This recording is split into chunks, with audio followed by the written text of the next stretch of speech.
바울 사도의 의지는 항상 분명합니다. 바울의 복음을 위해 감옥에 갇힌 안타까움을 가지고 바울을 대신해서 좀 더 더욱 열심히 복음을 전하는, 바울을 존경하는 사람들의 전도이든지, 아니면 바울이 갇힌 사이에 자신들의 영향력을 넓히려는 불손한 생각으로 더욱 열심히 복음을 전하는 옳지 못한 생각에서의 전도하는 사람들의 사이에서도 무슨 방도로 하든지 전파되는 것은 그리스도니 이로써 나는 기뻐하고 또한 기뻐하리라. 18절 하반절에 의연한 모습을 보이면서 역시 복음을 위해 사는 사람임을 또 한 번 확인할 수 있었습니다.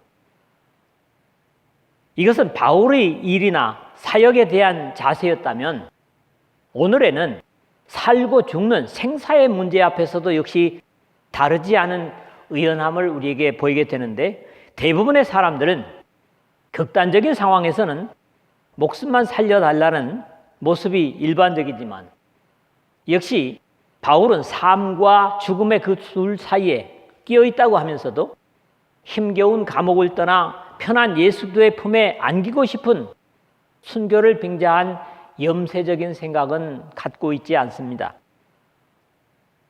그렇다고 감옥에서 자유를 얻어 보다 활발히 복음을 전할 수 있었으면 좋겠다고 그 불편한 상황에서 노임을 받게 해달라는 기도도 더더욱 아닙니다.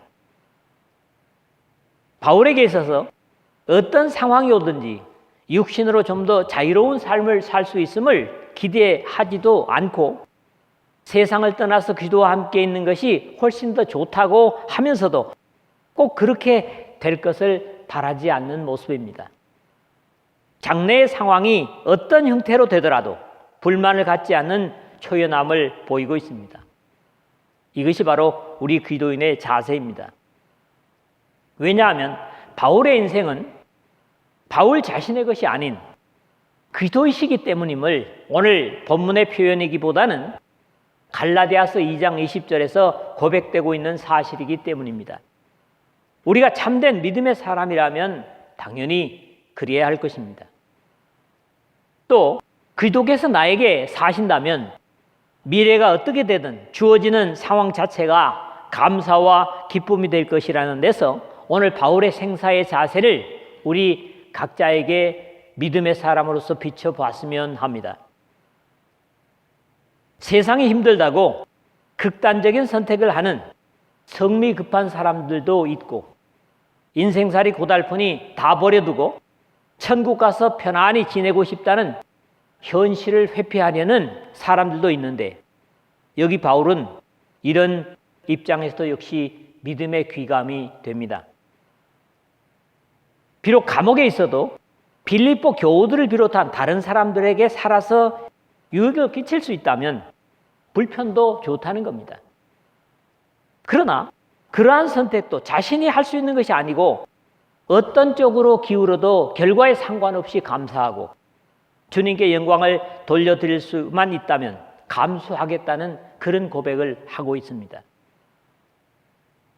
첫 번째 말씀은 19절에서 21절입니다. 바울의 삶의 가치를 여기서 논하고 있습니다. 여러분의 삶의 가치는 뭡니까?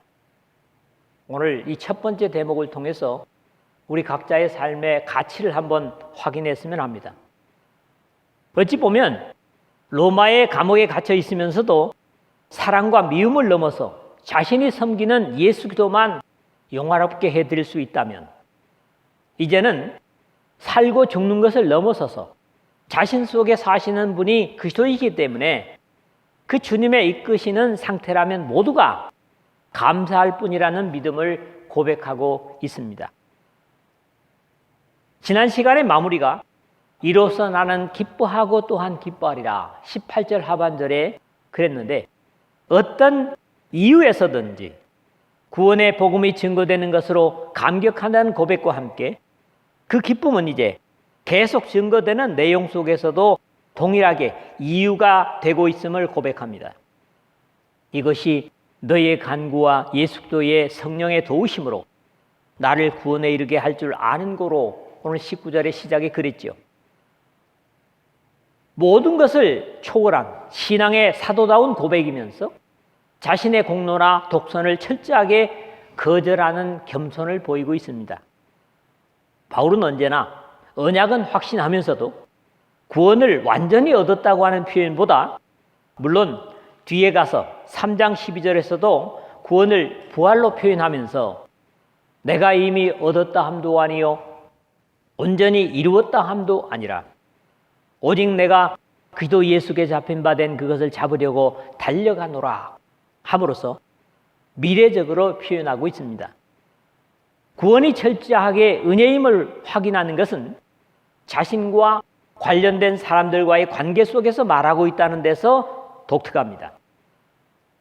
자신의 나를 구원에 이르게 할 것은 빌립보 성도들의 간절한 기도와 예수 그리스도의 성령의 도우심으로 이루어질 것이라는 그런 고백을 하고 있다는 거죠.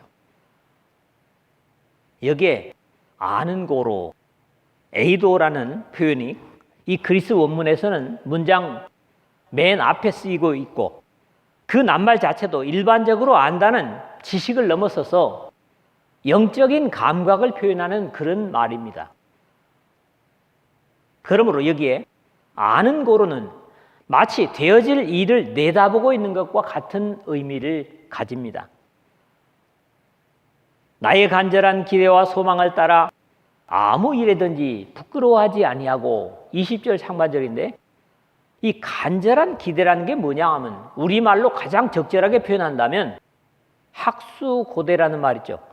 그리스 원문도 딱 그런 뜻이에요. 어디에서부터 아포, 카라, 머리, 독해요, 올리고 이런 말이거든요. 학수고대라는 게 뭡니까? 학이 긴 머리를 올려가지고 이렇게 뭘 기대하면서 바라보는, 이걸 학수고대라고 하는데 딱 그런 표현이라는 말입니다. 그것은 내 몸에서 그리스도가 존귀하게 되려 하나니, 이것이 바로 바울이 기대하는 겁니다. 오늘 우리 믿음의 사람들이 고대하는 또 바라는 것도 진정한 하늘의 사람들이라면 이것이 되어야 할 것입니다. 무엇보다도 그리스도가 존귀하게 되기 위해서는 아무 일에든지 어떤 상황에서도 부끄러워하지 아니해야 하는 것은 당연한 것이죠. 바울은 비록 당시의 세계 중심이라고 하는 로마의 감옥 속에 수감되어 있다고 해도 그것이 부끄러움이 아닌 것은 죄가 있어서가 아니라 오로지 복음 때문에 갇혀 있기 때문에 꿀릴 것이 없이 당당할 수 있습니다. 베드로 사도도 믿음의 사람들에게 같은 당부를 주고 있습니다. 죄가 있어 매를 맞고 참으면 무슨 칭찬이 있으리요. 그러나 선을 행함으로 고난을 받고 참으면 이는 하나님 앞에 아름다우니라. 베드로전서 2장 20절에 그렇게 격려를 합니다. 지금도 전과 같이 온전히 담대하여 살든지 죽든지 내 몸에서 그리스도가 존귀하게 되려 하나니. 20절 하반절입니다. 바울이 이 로마에 갇히기 전까지도 꺼리낌이 없는 삶을 살았고, 역시 감옥에 수감되어 있는 것도 온전히 담대하여 누구에게든지, 심지어는 옆에 자기를 지키는 간수들에게까지 예수 그리스도를 증거하는 데 꺼리낄 것이 없었습니다. 여기 담대하여라는 말도 그냥 대담한 걸 얘기하는 것이 아니라 본래적인 의미는 언론의 자유, 자유민주주의가 가장 잘 되는 것은 사실은 언론이 정확한 보도를 할 수 있도록 하는 겁니다. 그래서 이 말이 파레시아라는 그리스어로 민주주의가 제대로 되어서 말하는 데 어떤 제약도 없는 그런 것을 의미하는 거예요. 여기 담대하여라는 말이 살든지 죽든지, 지금 바울의 고백은 이 삶과 죽음의 사이에 있으면서도 살고 죽는 것은 문제가 아니고 오직 내 몸에서 그리스도가 존귀하게 되게 하려 하나니라는 것뿐입니다. 초라한 신앙은 다른 사람의 삶에서 그리스도의 영광을 나타내는 것을 부러워하는 겁니다. 그런 까닭에 내 몸에서, 내 삶에서 그리스도가 존귀하게 되게 하려는 바람과 목표로 사는 것이 바울이고 또 믿음의 사람들입니다. 이런 삶을 바울은 우리가 살아도 주를 위하여 살고 죽어도 주를 위하여 죽나니 그러므로 사나 죽으나 우리가 주의 것이로다. 로마서 14장 8절에 증거를 하고 있습니다. 이는 내게 사는 것이 귀도니 죽는 것도 유익함이라 21절 그랬는데 이제는 삶과 죽음을 완전히 초월하는 넘어서는 고백을 드리고 있습니다. 사실 이런 상태의 삶이 될 때 제대로 된 그리스도인의 삶이 되는 겁니다. 육신으로 살든지 육신을 떠나서 주님께로 가든지 내 몸에서 그리스도가 존귀하게 되게 하려 하나니라는 사실된 고백이 가능하다면 이미 그 사람은 지상에 살지만 천국을 사는 사람입니다. 두 번째로는 22절에서 24절을 봅니다. 바울이 그렇다면 마음은 지금 육신을 벗고 예수님 앞에 가는 것이 원이지만 육신에 남아있는 것이 그 이유가 뭐냐, 또 가치가 뭐냐, 이걸 두 번째로 말하고 있죠. 바울은 육신을 떠나 그리스도와 함께 지내는 것을 더욱 사모하지만 그럼에도 육신에 살아있어서 사람들에게나 세상의 복음을 통한 유익을 끼칠 수 있을 것이기 때문에 현세에 대한 욕망을 가지지 않으면서도 세상을 힘겹게 여기지도 않고 육신에 남아있다면 하나님께나 그리스도인들에게 유익을 끼칠 수 있기를 기대하는 그런 내용입니다. 이렇게 분명한 죽고 사는 문제를 가지고 있으면서도 거기에 대한 선택은 스스로 할 수 없다고 고백을 합니다. 그러나 만일 육신으로 사는 것이 내 일의 열매일진데 무엇을 택해야 할는지 나는 알지 못하노라 22절 그랬거든요. 바울은 자신의 억울함이 받아들여져서 감옥에서 자유함을 얻게 된다고 할지라도 그것은 여전히 그리스도의 복음을 위한 삶이 될 것임을 고백하고 있습니다.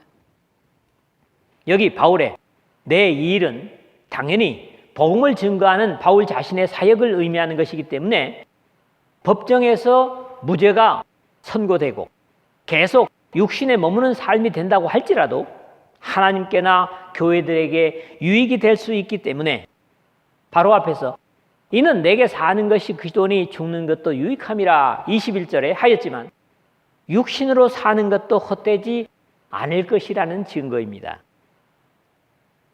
그러면서도 여기에 대한 취사 선택은 자신이 아니라는 거죠. 하나님께서 주관하실 것이라는 데서 무엇을 택해야 할는지 나는 알지 못하노라. 자신이 선택할 수 없노라는 주님께 선택의 권리를 넘겨드림으로 이해할 수 있습니다. 내가 둘 사이에 끼었으니 23절의 첫 부분에 그랬죠. 살아서 지속적으로 복음을 증거함으로 열매를 맺는 것과 죽어서 최선을 다해서 섬겼던 왕관을 씌워주실 예수 그리스도와 함께 거하는 이 두 가지 과제에서 마치 양쪽이 벽으로 쳐진 틈 사이에 끼인 것처럼 스스로는 어느 쪽도 선택할 수 없다는 고백입니다. 우리는 언제나 내가 선택을 주님보다 많이 하는 것이 사실이죠. 그러나 바울은 이런 상황 속에서도 선택을 주님께 완벽하게 내어드립니다. 결국 어느 것이 더 좋은 것이거나 최선인지는 자신이 모르고 하나님께서 더 잘 아실 것이기 때문에 자신이 결정하거나 선택할 수 없는 미래를 보다 분명하게 아시는 하나님께 맡겨드릴 수밖에 없다고 하는 그런 신앙 고백을 하고 있는 겁니다. 영성을 제대로 갖추지 못한 육신의 사람이라면 이러한 기로에서는 어떤 것을 선택하는 것은 분명하지 않습니까? 결국 바울의 이러한 자세는 어떤 결과가 되더라도 우리의 선택보다는 하나님께서 하시는 일이 자신에게나 세상에나 더 유리하게 하실 것이라는 자세입니다. 차라리 세상을 떠나서 그리스도와 함께 있는 것이 훨씬 더 좋은 일이라 그렇게 하고 싶으나 23절 하반절에 그랬는데 어쩌면 바울이 가장 바라는 것은 이것임을 솔직히 고백하고 있습니다. 고린도 교회를 향해서도 같은 표현을 한 적이 있습니다. 우리가 담대하여 원하는 바는 차라리 몸을 떠나 주와 함께 있는 그것이라. 고린도후서 5장 8절에 써죠. 불신의 오해와 다툼과 경쟁과 싸움과 묶임과 갇힘과 고독 등등, 비록 생명의 복음을 전하는 바울이었지만 특히 자신의 동족이라고 하는 유대인들과의 관계에서 결국 이렇게 로마의 감옥에까지 오게 된 세상이 결코 행복하지 못했을 겁니다. 그러나 여기에 남겨두게 하신다면 그렇게 하겠다는 고백인 거죠.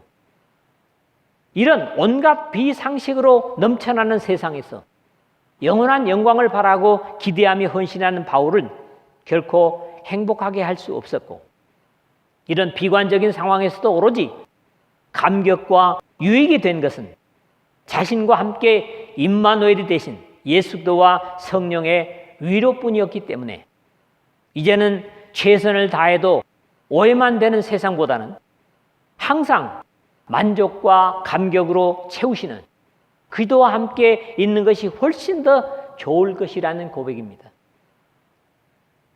여기인데 세상을 떠나서 하는 표현이 좀 독특해요.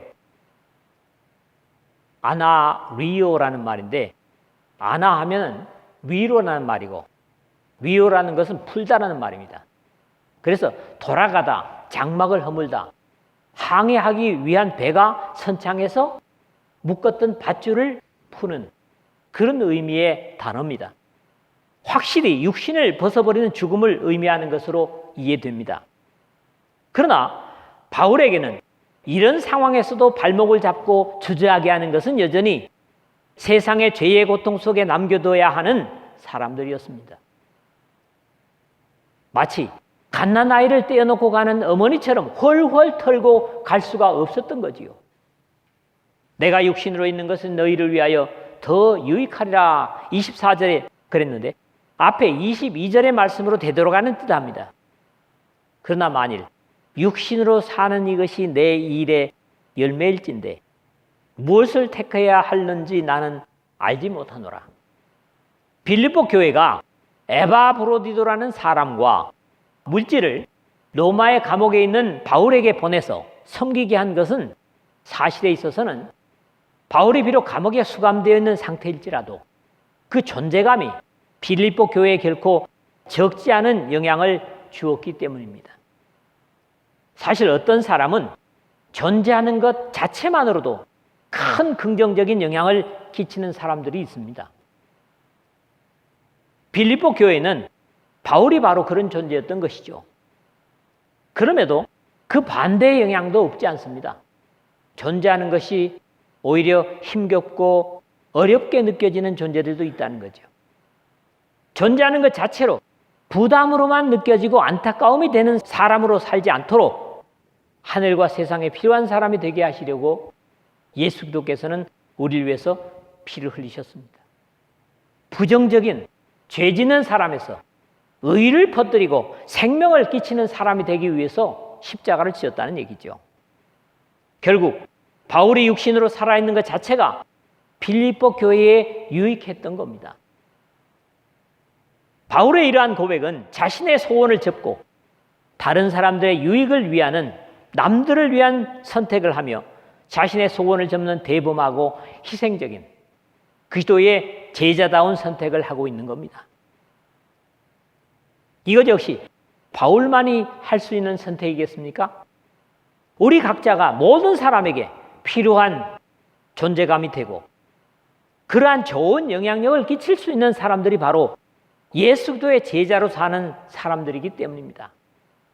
여러분들도 옆에 지체들에게 이 세상에 여러분이 살아있는 것 자체만으로도 유익이 되고 존재감을 나타낼 수 있는 가치 있는 그리스도인으로 사실 수 있기를 바랍니다. 세 번째 마지막으로는 25절에서 26절입니다. 그럼에도 바울은 기대를 가지고 있습니다. 빌립보 교우들을, 그 사랑하는 사람들을 만날 기대를 감옥 속에서 고백하고 있는 거죠. 비록 육신을 떠나서 그리스도와 함께 신령한 행복을 누리고 싶지만 바울은 아직 어린 빌립보 교회를 위하여 이런 소박한 소원조차 접고 자신이 살 뿐만 아니라 자신을 그렇게 사랑하고 기대하는 빌립보 교회를 비롯하여 지상의 교회들의 믿음의 성장을 위하여 기여하는 것으로, 역할하는 것으로 큰 자랑이 되게 할 것을 소망한다고 고백합니다. 내가 살 것과 너희 믿음의 진보와 기쁨을 위하여 너희 무리와 함께 거할 이것을 확실히 아노니. 25절 그럽니다. 먼저는 믿음의 확신을 증거합니다. 내가 살 것과 너희 무리와 함께 거할 이것을 확신한다고 증거하는데, 이것은 감옥에서 풀려날 것을 확신한다는 그런 표현입니다. 비록 당시의 상황적인 것으로는 불분명하지만 영안을 가진 바울은 이미 자신이 로마의 감옥에서 자유의 몸이 되어 빌립보 교우들과 함께 지내게 될 것을 바라고 격려하고 있습니다. 또 사실 바울이 로마의 감옥에서 풀려났다가 다시 수감된 것은 역사에서 더러 증거되고 있는 사실입니다. 그렇게 빌립보 교회에 함께 머물므로 얻을 수 있는 결과도 소망하는 것은 너희 믿음의 진보와 기쁨을 위하여입니다. 믿음은 심어둔 식물처럼 자라야만 합니다. 성장을 해야만 합니다. 기쁨의 서신이라는 별명을 가진 이 빌립보서는 거저 주신 구원의 은혜를 각자가 완성할 것을 당부하는 말씀도 역시 중심이 되고 있습니다. 그러므로 나의 사랑하는 자들아, 너희가 나 있을 때뿐 아니라 더욱 지금 나 없을 때에도 항상 복종하여 두렵고 떨림으로 너희 구원을 이루라. 2장 12절이죠. 하나님께서 주신 구원을 이루어가는 것은 바로 우리 각자가 이루어가는 겁니다. 예수께서 천국의 비유의 믿음의 성장을 또 비유를 들어 이르시되, 천국은 마치 사람이 자기 밭에 갖다 심은 겨자씨 한 알 같으니 이는 모든 씨보다 작은 것이로되 자란 후에는 풀보다 커서 나무가 되매 공중의 새들이 와서 그 가지에 깃들이느니라. 마태복음 13장 31절에서 32절에 각자가 가진 천국의 믿음은 계속 자라서 성장해서 다른 사람들이 그 믿음에 깃들일 수 있는 데까지 자라야 함을 비유로 말씀하신 겁니다. 이렇게 빌립보 교회의 믿음이 바울과 더불어 더욱 말씀의 가르침을 받음으로 지속적으로 자라나서 하나님의 교훈을 삶에 실천하게 되고 장성한 신앙이 되므로 기쁨이 충만하게 되기 위해서 바울이 빌립보에 함께 거함으로 이루게 될 결과를 확신한다고 격려합니다. 내가 다시 너희와 같이 있으므로 그리스도 예수 안에서 너희 자랑이 나로 말미암아 풍성하게 하려 함이라. 26절에 그랬는데, 여기서도 첫 번째는 내가 다시 너희와 같이 있으므로 하여 내가 살 것과 너희 무리와 함께 거할 이것을 확신한다는 25절의 고백을 확인하는 겁니다. 바울이 빌립보 교우들과 함께 지내므로 저들의 믿음이 장성하고 기쁨이 함께하는 바람직한 방향으로 나아간다면 그것은 바울의 기쁨이요 면류관일 뿐만 아니라 그들 자신들에게도 교회를 세우고 믿음을 키워준 바울로 인하여 자랑이 풍성하게 될 것이라는 소망입니다. 이것은 빌립보 성도들의 자랑일 뿐만 아니라 바울의 것이기도 합니다. 나중에 4장 1절에 보십시오. 그러므로 나의 사랑하고 사모하는 형제들, 나의 기쁨이요 면류관인 사랑하는 자들아, 이와 같이 주 안에서 서라. 이런 증거를 하고 있습니다. 육신으로 사는 바울의 내가 다시 너희와 같이 있음으로는 사실 그리스도 예수 안에서 너희 자랑이 나로 말미암아 풍성하게 하려 함이라는 결과를 가져올 수 있다는 데서 놀라운 은혜를 더하게 됨을 봅니다. 여기서도 자랑은 역시 그리스도 예수 안에서 너희 자랑입니다. 바울은 역시 육신적인 자랑이 아니라 주님 안에서 해야 할 것을 고린도 교회에도 당부한 바 있죠. 기록된 바 자랑하는 자는 주 안에서 자랑하라 함과 같게 하려 함이라. 고린도전서 1장 31절입니다. 이 말씀은 물론 이 고린도전서 1장 31절 말씀입니다. 기록된 바 한 것처럼 자랑하는 자는 이것으로 자랑할지니 곧 명철하여 나를 아는 것과 나 여호와는 사랑과 정의와 공의를 땅에 행하는 자인 줄 깨닫는 것이라. 나는 이 일을 기뻐하노라. 여호와의 말씀이니라. 예레미야서 9장 24절의 말씀을 인용하는 것입니다. 우리가 같은 예수 기도와 하나님 아버지를 모시고 같은 믿음을 가졌다면 서로 간에 이런 존재들로 역할해야만 할 것입니다. 주님께서 이 땅에 다시 오실 때까지 그래도 나는 너로 인하여 믿음을 지켜올 수 있었다. 당신으로 인하여 믿음을 지켜올 수 있었다.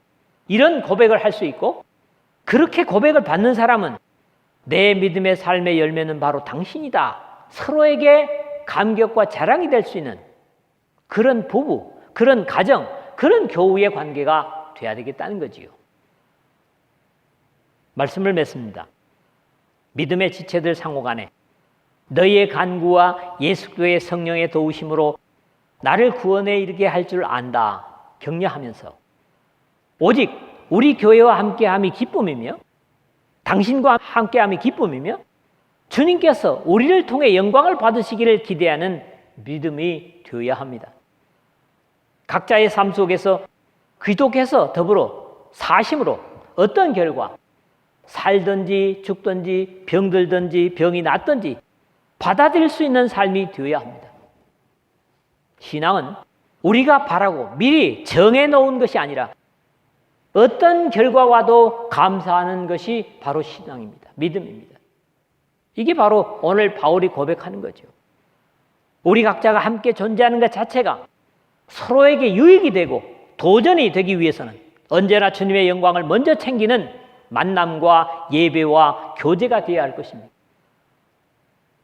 함께 신앙함이 빌립보 교회와 바울처럼 믿음의 진보를 가져오고 자긍심이 되어서 같이 있으므로 그리스도 안에서 서로 자랑이 상대로 말미암아 풍성한 미래의 영광을 확신하고 격려하는 모두의 관계가 될 수 있기를 주님의 복되신